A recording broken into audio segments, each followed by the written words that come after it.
আসসালামু আলাইকুম, কেমন আছেন আপনারা? আশা করি ভালো আছেন, আমিও ভালো আছি। তো আজ আমরা লালবাগ কেল্লায় ঘুরতে আসছি। তো লালবাগ কেল্লার ঢুকতে দেখতে পাবেন দুটি সবুজ মাঠ। লালবাগ কেল্লার ঢাকা দক্ষিণ পশ্চিম অঞ্চলে বুড়িগঙ্গা নদীর তীরে অবস্থিত। এটি মুঘল আমলের একটি অসম্পূর্ণ একটা স্থাপনা। 1678 সালে মুঘল ছবেদা মোহাম্মদ আজম শাহ লালবাগ কেল্লার কাজ শুরু করেন। পরবর্তী তার উত্তরসূরি মুঘল ছবেদা শায়েস্তা খাঁ 1680 সালে কেল্লার নির্মাণ কাজ শুরু করেন, কিন্তু তা আর শেষ করতে পারেনি। প্রায় প্রতি বছর হাজারো দর্শনার্থী ঘুরতে আসে। ইয়া হলো পরী বিবির সমাধি।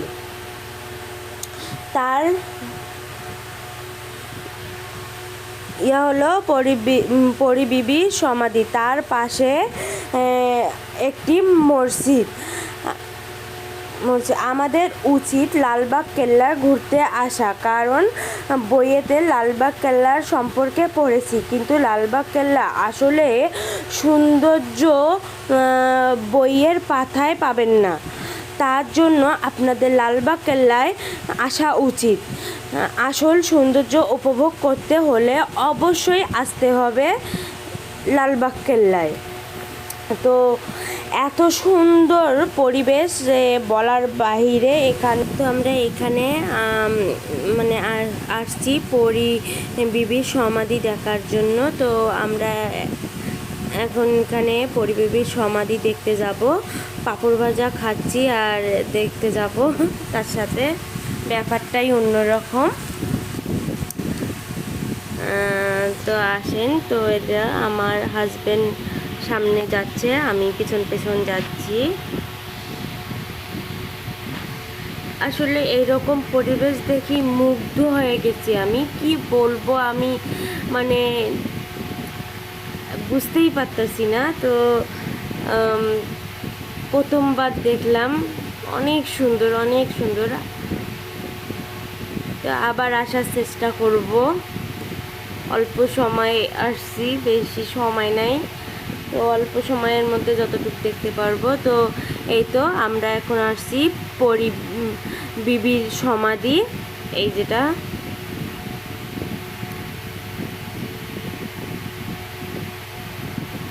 তার পাশে হচ্ছে শামশাদ বানুর এর সমাধি, শায়েস্তা খানের ছোট কন্যার। তো এটা হচ্ছে শায়েস্তা খানের একান্ত বিশেষ্য সেনার অধিনায়ক মির্জা বাঙালির সমাধি।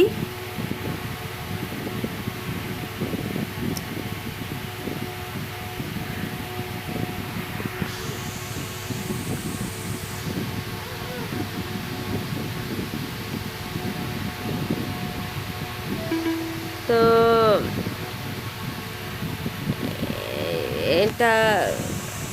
এটা হচ্ছে শামশাদ সমাধি। তো যে তার পাশে খালি ঘর। তো এই তো উত্তর ও পশ্চিমে হচ্ছে মসজিদ, যেটা বলে দুর্গম মসজিদ বা শাহী মসজিদ অবস্থিত, যেটাই বলেন। তবে শাহী মসজিদ, লালবাগ কেল্লা আসার মানে ইয়াই হচ্ছে এই যে মসজিদ, শাহী মসজিদ। তো আমার যদি ভুল হয়ে থাকে, তো আপনারা যদি জানেন তো আমাকে নামটা বলবেন। আমি তো জানি দুর্গম বা শাহী মসজিদ। তো এখন যদি ভুল ত্রুটি হয়ে থাকে অবশ্যই আপনারা আমাকে বলবেন। তো এটা হচ্ছে তো এই মসজিদ হচ্ছে উত্তর পশ্চিমে অবস্থিত।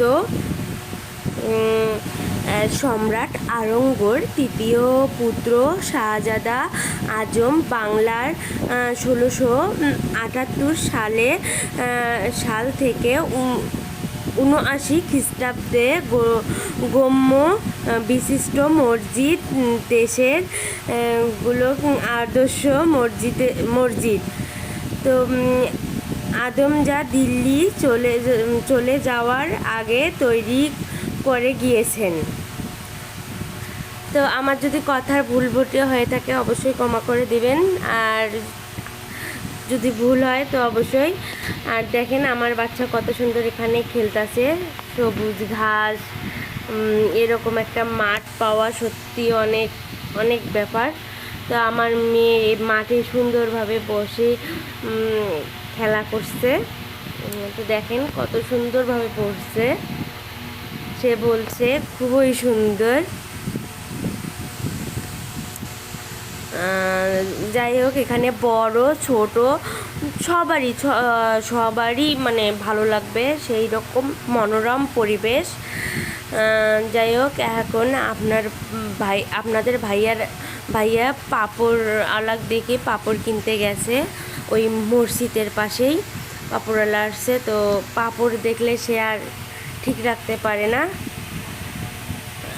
পাঁপড় খাওয়ানোর জন্য পাঁপড় দেখলেই সে পাঁপড় কিনবে, খাবেই। তো আমার মেয়েও ওখানে গেছে পাঁপড় কিনতে। আপনাদের কার কার পাঁপড় খেতে ভালো লাগে? পাঁপড় খাওয়া ঘোরা ভালোই, মানে ব্যাপারটা যা জমে যাওয়ার মতো।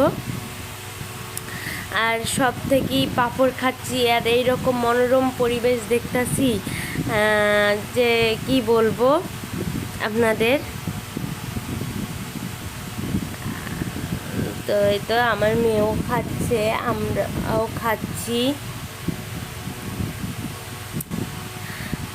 তো আসলে ওখানে অনেক মানুষ, শুক্রবার বন্ধের দিন, যার কারণে অনেক মানুষ। তো ওখানে আমি কথা বলছিলাম, তো ওটা এত চিল্লাফাল্লা আসছিল, যার কারণে আমি আবার নতুন করে ভয়েস দিচ্ছি। তো দেখেন এখানে অনেক রকমের নানান ধরনের ফুলের গাছ, যে এত সৌন্দর্য ছড়াচ্ছে বলার বাহিরে। রঙের বেরঙের গাছ দেখেন। আর ফুলের গন্ধে চারপাশ শুধু মোমো করছে, মানে এমনিতে তো এইরকম সবুজ মাঠ, তার পাশে ফুলের গাছ, তার গন্ধ সব মিলি এত ভালো। আপনাদের আমি আবারও বলছি, আপনারা একবার হলেও লালবাগ কেল্লা আসবেন। আমরা তো এবার প্রথমবার আসছি, চেষ্টা করব আরও একবার আসার। তো আমার তো মনে হচ্ছে যে এইরকম ফুলের মাঝে এখানেই থেকে যাই, কিন্তু না, সেটা তো আর হবে না, বাসা চলে যাওয়াই লাগবে। আর এখানে সময়ও নেই, খুব অল্প সময়ে আসছি। তো আমরা তো বাসা থেকে বাইর হয়েছি 3টার দিকে, আস্তে আস্তে মানে এত জ্যাম রাস্তার মধ্যে, তো আস্তে আস্তে এখানে অলরেডি 4টা 4:30 বাজছে। তো এই দেখেন, এটা হচ্ছে কেল্লার সুড়ঙ্গ। তো এই সুড়ঙ্গের দরজায় তালা মারা, যাতে কেউ ওখানে প্রবেশ করতে না পারে। তো ওই তো আমি বাহির থেকে আপনাদের দেখানো হচ্ছে সুড়ঙ্গ।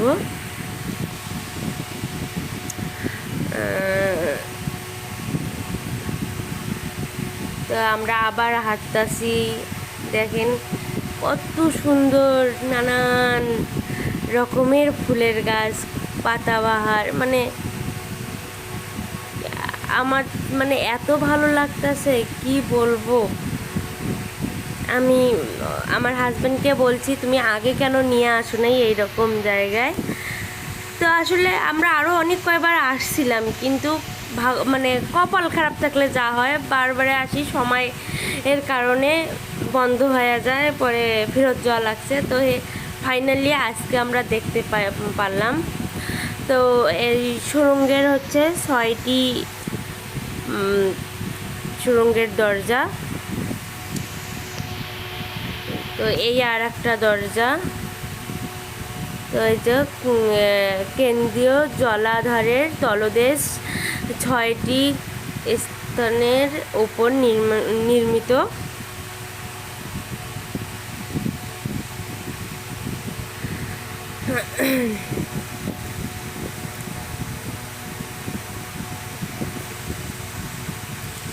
তো ভাবলাম যে আমি একা দেখবো, আপনাদেরকেও সঙ্গে নিয়ে দেখি যারা দেখেন নাই। তো অবশ্যই আমার ভিডিওটা দেখার পর একবার হলেও আসবেন ঘুরতে এখানে। তা এই তো আমরা এখন সিঁড়ি দিয়ে উপরে উঠতেছি। উপরে দেখি কীরকম।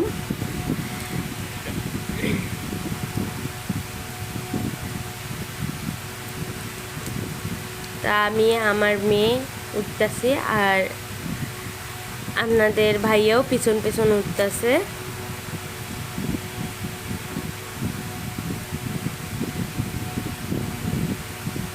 তো দেখেন উপর থেকে পুরা ভিউটা এত সুন্দর লাগতেছে, এত সুন্দর লাগতেছে যে কি বলবো, মানে আমি ভাষা খুঁজে পাচ্ছি না।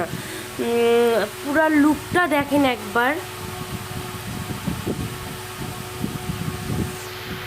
দেখেন উপর থেকে এত সুন্দর, এত সুন্দর, মানে আমি ভাষাই পাচ্ছি না, এত ভালো লাগতেছে পুরো উপর থেকে, কি বলবো।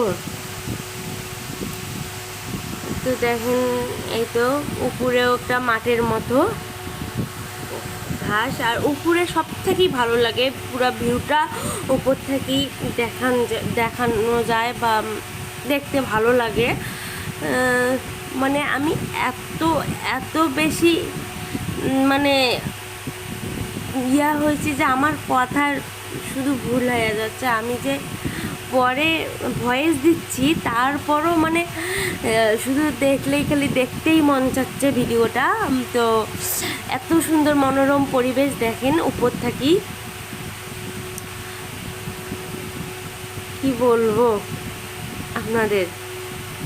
তো এই তো আমরা এখন এদিকে আসছি কেল্লার জাদুঘরের ওই দিক। তো আমি এখানে যা হাঁটতাছি, তো আপনাদের ভাইয়া তো দেখি ক্যামেরা বন্দি করছে, আমি তো সেটা জানি না। তো এই তো এটা হচ্ছে সেই কেল্লার জাদুঘর। তো এই জাদুঘরের বিষয়ে অনেক বইয়ে পড়ছি, তো কিন্তু এটা আবার নতুনভাবে কাজ শুরু হওয়ার কারণে এটা বন্ধ রাখছে, যার কারণে আমরা ওইভাবে আর শুনছিলাম এখানে তলোয়ারে এসে, কিন্তু আমরা আর দেখতে পারিনি বন্ধ থাকার কারণে। অবশ্যই নেক্সটে কখনো আবার যখন আসবো আপনাদের দেখানোর চেষ্টা করব যদি খোলা থাকে।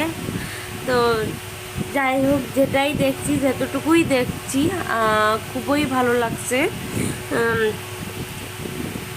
তো ওগুলা দেখলে আরও ভালো লাগতো। যাই হোক, ওটার কারণে হয়তো ওই সুবাদে আরও একবার আসা হবে।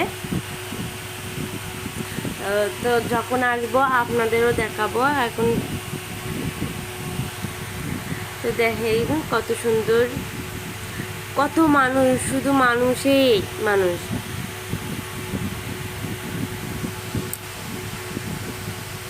তো দুই ধারে এরকম গাছ, তার মধ্যে মানে মাঝখান দিয়ে হাঁটতে এত ভালো লাগে, তাই না?